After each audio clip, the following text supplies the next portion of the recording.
C'est le temps de la cueillette pour Liping. Les cerises, ce sont ces petits fruits rouges du caféier délicatement cueillis à la main. Ils font aujourd'hui la réputation du Laos. En étant membres de la coopérative, les paysans sont sûrs d'en tirer un bon prix. Avec 80% du prix de la vente reversé aux petits producteurs, ces 5 dernières années, leur récolte a été payée en moyenne 46% de plus que le marché local. Un prix minimum garanti, quels que soient les cours du marché, c'est la base du commerce équitable.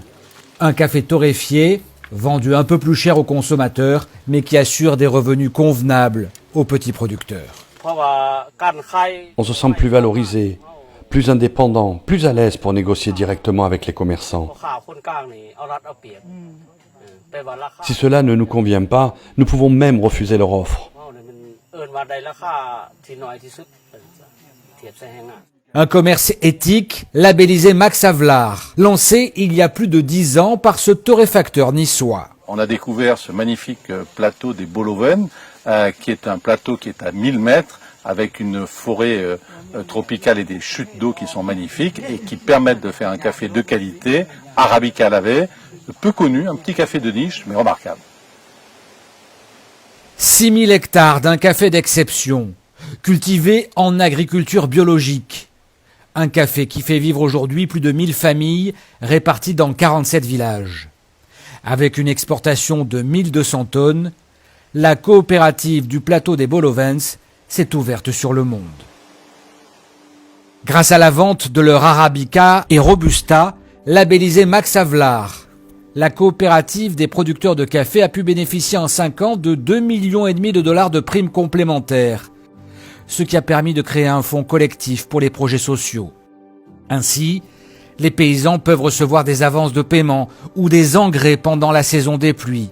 Et 31 villages ont mis en place des fonds de microfinance. À cela s'ajoute l'amélioration des infrastructures dans les villages. Et les résultats sont là. Pour un meilleur accès à l'éducation, 5 écoles ont été créées. Elles accueillent désormais plus de 800 écoliers.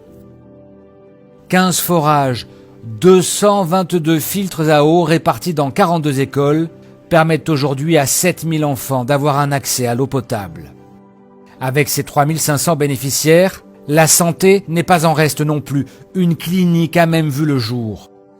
Un programme qui prend aussi en compte l'environnement avec une agriculture biologique soucieuse de la biodiversité.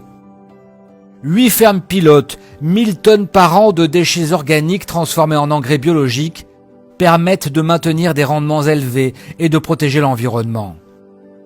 Par ailleurs, la modernisation des équipements a permis de réduire par 10 la quantité d'eau utilisée pour dépulper le café. Depuis plus de 10 ans, ce partenariat entre la PME Malongo et la coopérative des producteurs de café est un élément clé du succès. Plusieurs financements, suivis et formations ont participé pleinement à l'essor de cette coopérative laotienne, devenue un exemple de réussite en Asie du Sud-Est. Le café du jour, qui n'a pas fermenté. Un modèle solide et unique en raison de son autonomie financière et de son organisation qui redonne la voix aux petits producteurs. Un café qui est le symbole d'un modèle économique plus humain, mais également un produit biologique et équitable en adéquation avec les nouvelles attentes des consommateurs pour une boisson éthique, traçable et authentique.